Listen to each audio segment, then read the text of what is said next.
Hello everyone, welcome to Ashu academy banking and law. आप सभी viewer का बहुत बहुत स्वागत है। ये वीडियो आप देख रहे हैं बैंक ऑफ महाराष्ट्र के लॉ ऑफिस स्केल 2 और 3 के बारे में। जो भी स्टूडेंट ने अभी तक फॉर्म नहीं भरा है वो 22, 23, 24 तक इस फॉर्म को जरूर भर दीजिएगा, क्योंकि ये फॉर्म इस बार ऑफलाइन है। आपको स्पीड पोस्ट करना है इस फॉर्म को भरकर। क्या क्या डिटेल है उसके बारे में हम इस वीडियो में देखेंगे। वीडियो को लाइक कर दीजिएगा, चैनल को सब्सक्राइब जरूर करिएगा, अपने दोस्तों के साथ शेयर जरूर करिएगा। तो चलिए इस वीडियो में देखते हैं क्या क्या चीजें इंपॉर्टेंट हैं, कैसे आपको फॉर्म भरना है, कैसे इसकी डीडी बनानी है, और इसके बारे में और भी जो डिटेल है इस वीडियो में हम लोग देखते हैं। बैंक ऑफ महाराष्ट्र के द्वारा ये काफी अच्छी अपॉर्चुनिटी है, क्योंकि अभी इनका पिछला वाला जो फॉर्म था वो फरवरी में फाइनल लोगों को सिलेक्शन दिया गया है, फाइनल उनको अलॉटमेंट दिया गया है, और देखिए 4, 5, 6 महीने के बाद ही इनका फिर से एक एडवर्टीजमेंट आ गया है।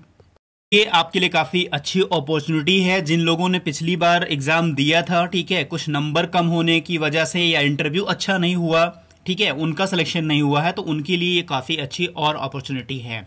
यहां पर एक जो पॉइंट है, एग्जाम इसमें होगा या इंटरव्यू होगा, ठीक है। यहां पर उन्होंने तो इंटरव्यू लिखा है, बट इसमें एग्जाम कंडक्ट होगा, क्योंकि नंबर ऑफ वैकेंसी 10 है, पिछली बार 7 थी, इस बार 3 और ज्यादा हैं। फॉर्म चूंकि ऑनलाइन होता तो काफी ज्यादा लोग फॉर्म भरते, ऑफलाइन है तो मे बी कुछ लोगों को इसके बारे में अवेयरनेस ना हो, या कुछ लोग इस बारे में जान नहीं पाए हों और फॉर्म को ना भर पाए, ठीक है।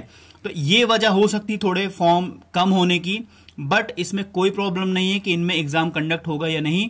इसके बारे में इस वीडियो में देखते हैं। ये है बैंक ऑफ महाराष्ट्र का एडवर्टीजमेंट नोटिफिकेशन। यहां पर आपको देखने को मिलेगा कौन कौन एलिजिबल है इस फॉर्म को भरने के लिए, और क्या क्या डॉक्यूमेंट रिक्वायर्ड है और कैसे फॉर्म को भरना है। तो यहां पर देख लीजिए, ये बैंक ऑफ महाराष्ट्र का लोगो है, और ये इनका टैगलाइन है, एक परिवार एक बैंक, ठीक है, ये इनकी टैगलाइन है। और ये जो एडवर्टीजमेंट आया था 10 जुलाई को आया था। मैंने टेलीग्राम में, मैंने अपने व्हाट्सएप पे लोगों को इंडिविजुअली इन्फॉर्म किया था, और स्टेटस भी अपडेट किया था कि इस फॉर्म को जल्दी से जल्दी भर लीजिए, क्योंकि ये फॉर्म ऑफलाइन है। यहाँ पर जो ये नोटिफिकेशन है 2024 और 25 का है, 2024 और 25 का है। इसमें स्केल 2 का है, 3 का है, 4 का है, 5 का है, 6 है, ठीक है। तो ये इतने स्केल पे इस बार रिक्रूटमेंट हो रही है। यहाँ पर देख लीजिए, ठीक है, यहाँ ढेर सारे पोस्ट दिए गए हैं, तो ये सारी चीजें आप लोग देख लीजिएगा। हम सिर्फ बात करेंगे अपनी जो लॉ ऑफिसर स्केल 2 की पोस्ट है उसकी के बारे में बात करेंगे, ठीक है। तो यहां पर अगर आप देखते हैं, ठीक है, ये है, तो एक ये है मैनेजर, सीनियर मैनेजर स्केल 3 का है, ठीक है, 36 नंबर पर, और ये 37 नंबर पर है मैनेजर लीगल का स्केल 2 का, ठीक है। तो ये स्केल 3 का है और ये स्केल 2 का है। दोनों परमानेंट जॉब है, ठीक है, और यहाँ पे दोनों में सीटें जो हैं 10 और 10 अलग अलग सीटें हैं। तो जो एलिजिबल स्केल 2 के लिए हैं वो स्केल 2 के लिए अप्लाई करें, जो स्केल 3 के लिए एलिजिबल है वो स्केल 3 के लिए अप्लाई करें। यहाँ पर हम लोग आ गए 37 नंबर पर, रिक्रूटमेंट ऑफ मैनेजर। ये लॉ ऑफिसर स्केल 2 का है, जिनको लीगल स्केल 2 कहेंगे, और मैनेजर लीगल इस पोस्ट का नाम है। क्वालिफिकेशंस क्या है इसकी, हम लोग देखेंगे कौन इस फॉर्म को भरने के लिए एलिजिबल हैं।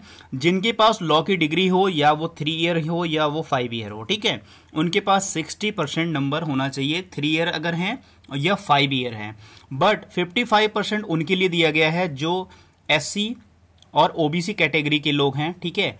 उनके लिए 55 मार्क्स अगर उनको है तो वो फॉर्म भरने के लिए एलिजिबल हैं। मैं आपको बिल्कुल क्लियर बता दे रहा हूं, जिनके पास लॉ की डिग्री है, अगर वो जनरल कैटेगरी में हैं, उनके लिए 60% LLB में होना अनिवार्य है, और जो SC और OBC कैटेगरी में बिलोंग करते हैं उनके लिए 55% यहाँ पर दिया गया है कि वो 55% पाए हैं तो वो इस फॉर्म को भर सकते हैं।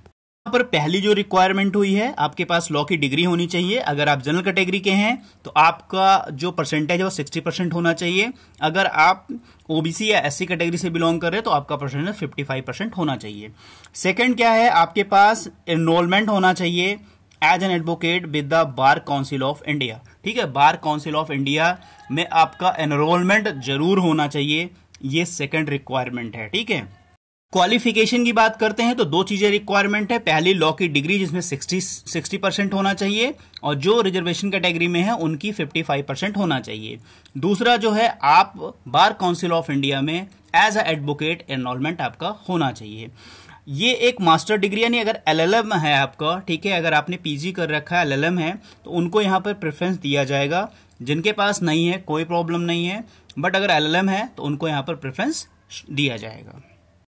क्वालिफिकेशन 2 थी, वो मैंने आपको बता दिया है। एक्सपीरियंस में क्या होना चाहिए, आपके पास minimum 5 year as a advocate, ठीक है, आपके पास चाहे वो इंडिपेंडेंट आपके प्रैक्टिस हो या किसी सीनियर के अंडर हो, अगर ये है आपके पास तो आप इस फॉर्म को भरने के लिए एलिजिबल हैं। क्वालिफिकेशन और एक्सपीरियंस, ये 2 चीजें अगर आपके पास हैं तो आप इस फॉर्म को भरने के लिए एलिजिबल हैं। 2 क्वालिफिकेशन हो गई, पहला हो गया क्वालिफिकेशन, दूसरा हो गया एक्सपीरियंस। बाकी अगर आप लॉ ऑफिसर हैं किसी बैंक में, ठीक है, तो यहां पर आपको प्रेफरेंस के रूप में देखा जा सकता है। उसके बाद इंपॉर्टेंट है एज, मैक्सिमम एज जो है 35 ईयर्स है। ये 3 कैटेगरी अगर आपने पूरी कर ली, पहला क्वालिफिकेशन जिसमें LLB में आपके पास 60% आपके पास नंबर होना चाहिए, दूसरा आपके पास 5 साल का एज ए एडवोकेट आपके पास एक्सपीरियंस होना चाहिए, और तीसरा आपकी एज अगर 35 है तो आप इस फॉर्म को भरने के लिए एलिजिबल हैं law officer scale 2 bank of Maharashtra में। तो स्टूडेंट इस वीडियो को देख रहे हैं, अगर वो एलिजिबल हैं तो फॉर्म को भरिए, क्योंकि ये फॉर्म ऑफलाइन है। यहां पर देखिए बाकी रिपोर्टिंग अथॉरिटी आपकी कौन सी होगी, CLO होगा, चीफ लॉ ऑफिसर को आपको रिपोर्ट करना होगा। आपकी जॉब प्रोफाइल क्या है, ये आपको इंटरव्यू टाइम पे काफी नीड इसकी पड़ती, जरूरत पड़ती, तो ये सारी चीजें आप लोग देख लीजिएगा। ये जॉब प्रोफाइल आपको ये वर्क वहां पर करना पड़ेगा। ऑफिसर स्केल 2 का हमने क्वालिफिकेशन, उसके एक्सपीरियंस और एज हम लोगों ने देख ली है। यहां पर हम लोग देखेंगे स्केल 3 का, ठीक है, सीनियर मैनेजर लीगल का है, स्केल 3 का पोस्ट है ये। यहां पे भी क्वालिफिकेशन सेम है कि आपके पास लॉ डिग्री होनी चाहिए, ठीक है, 60% मिनिमम मार्क्स होना चाहिए। अगर आपके साथ SC OBC हैं तो 55% आपके पास मार्क्स होना चाहिए। यहां पर मिनिमम जो प्रैक्टिस बताई गई है वो 7 ईयर प्रैक्टिस बताई गई है, 7 साल का आपके पास प्रैक्टिस होना चाहिए एज अ एडवोकेट, और इनमें से 1 ईयर का एक्सपीरियंस आपको एक लॉ ऑफिसर के रूप में आपने वर्क करा हो किसी भी बैंक और या FI में, यानी फाइनेंशियल इंस्टीट्यूशन में। अगर आपने 1 साल कहीं पे काम किया है तो आप इस फॉर्म को भरने के लिए, स्केल 3 भरने के लिए एलिजिबल हो जाएंगे। स्केल 3 के क्वालिफिकेशन एक्सपीरियंस को मैं एक बार और आपको बता दे रहा हूं।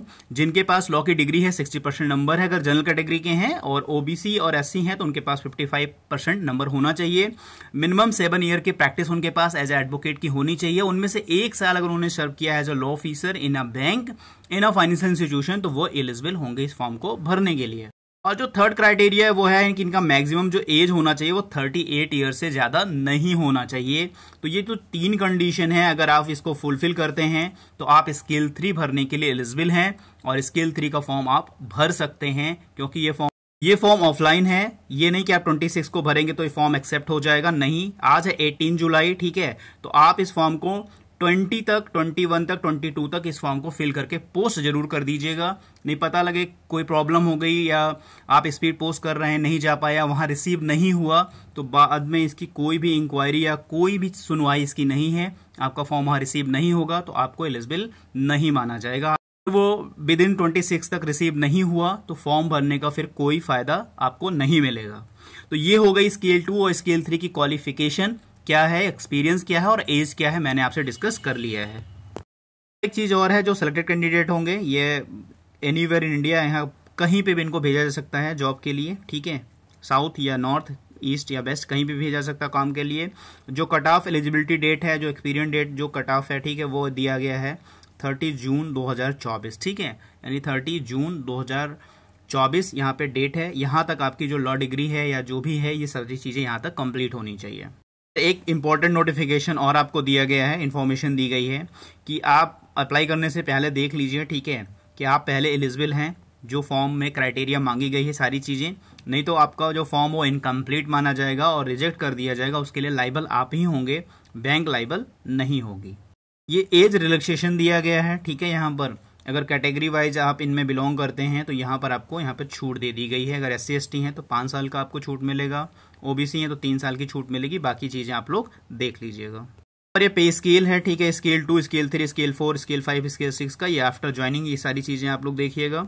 और यहाँ पर एक बॉन्ड का है, जब आपका सिलेक्शन होगा तो ये बॉन्ड आपको बनवा कर जमा करना पड़ेगा स्केल 2 के लिए, ठीक है। ये बॉन्ड है 6 मंथ का, ठीक है, period of probation period 6 month का होगा, और ये 2 लाख का बॉन्ड आपका जमा करना पड़ेगा। और आपको वहां पर 2 साल तक कम से कम वहां पर बैंक को सर्व करना पड़ेगा। अगर आपने 2 साल के अंदर ही छोड़ दिया तो ये 2 लाख बैंक आपसे लेगी, ठीक है।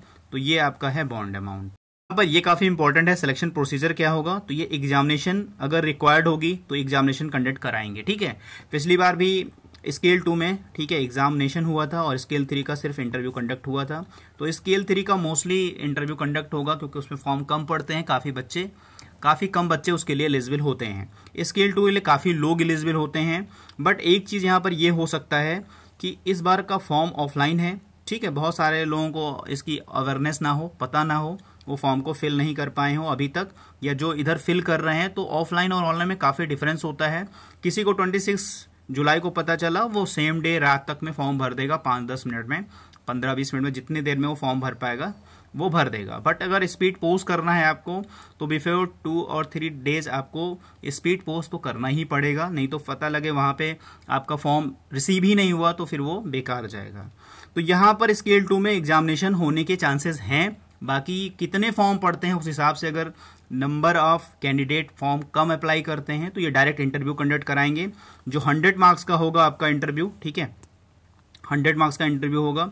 यहाँ पर इन्होंने लिख भी रखा है कि final selection will be on the basis of marks secured by the candidate in personal interview या ग्रुप डिस्कशन, ठीक है।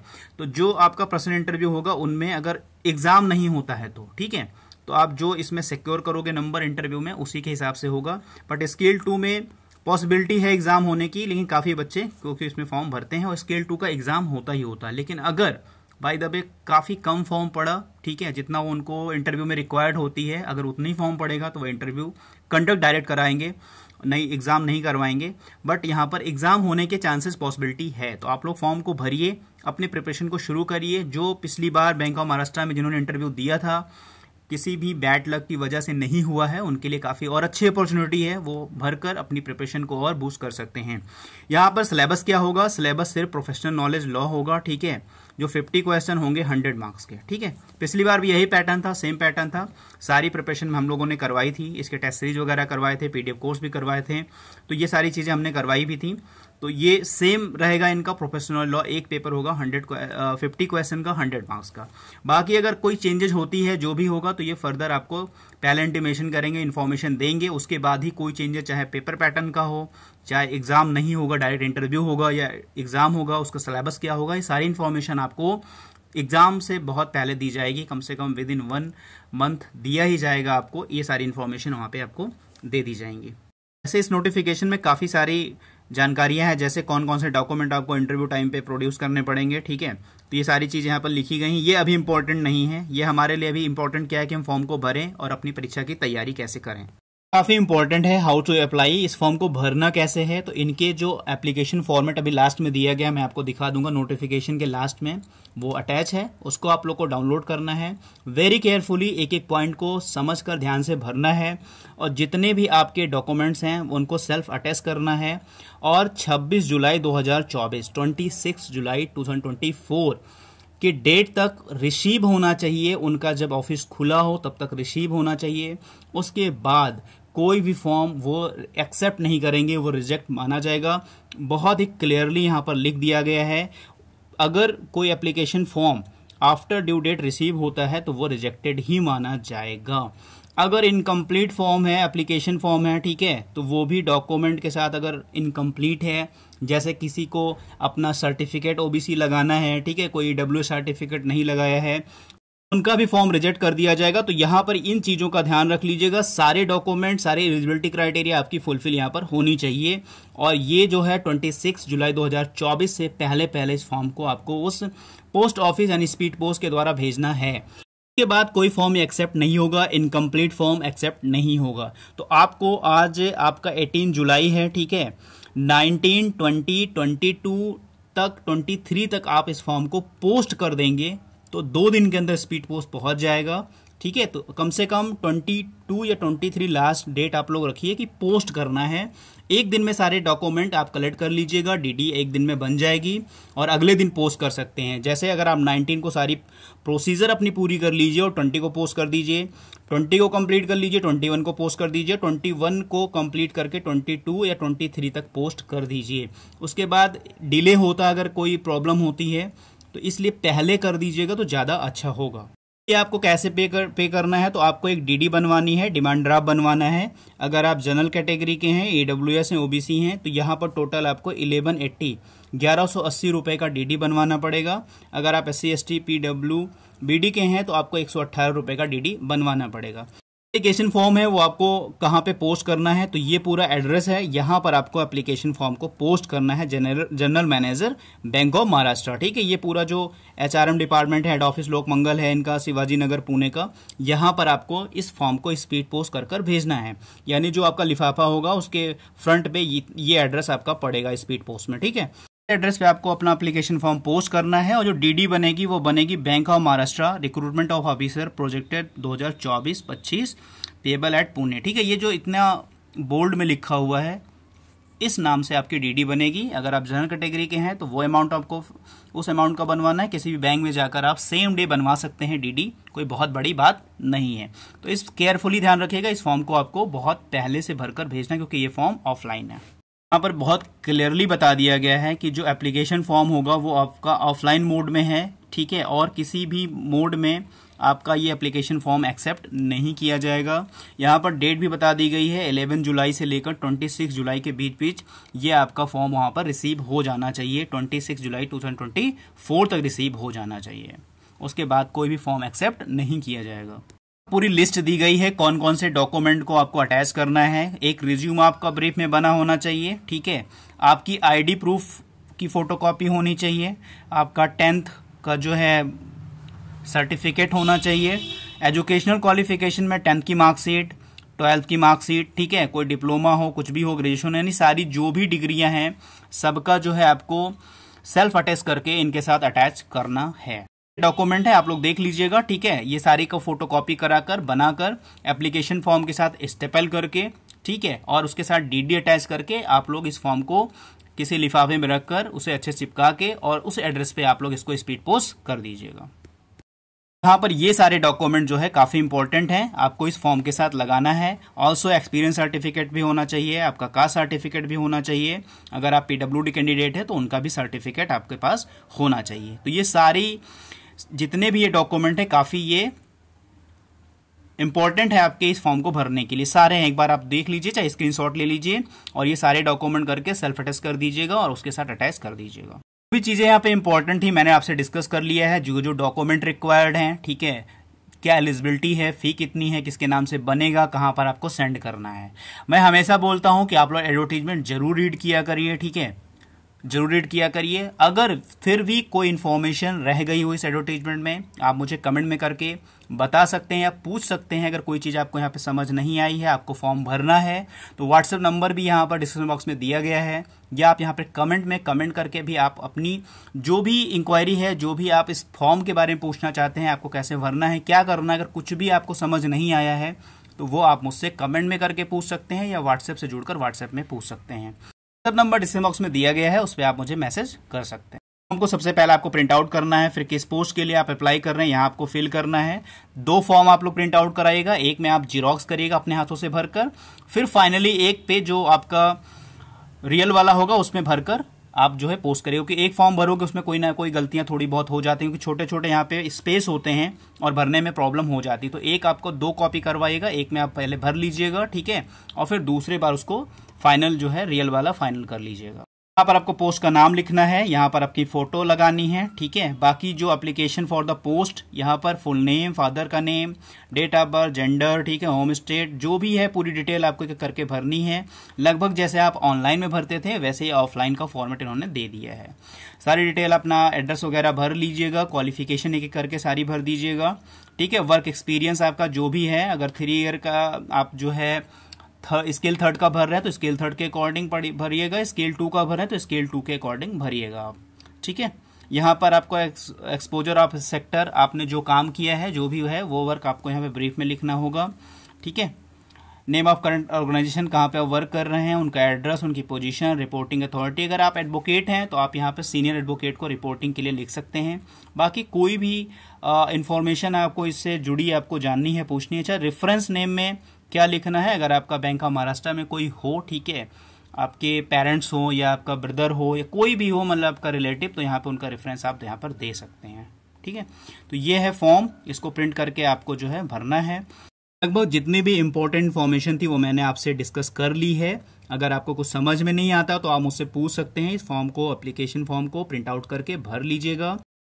एक दो चीजें ध्यान रखिएगा, 26 से पहले पहले आपका फॉर्म वहां रिसीव होना चाहिए। इस फॉर्म को प्रिंट आउट करके एक एक चीजें वेरी केयरफुली भर लीजिएगा और अपने एग्जाम के प्रिपरेशन जरूर करिएगा।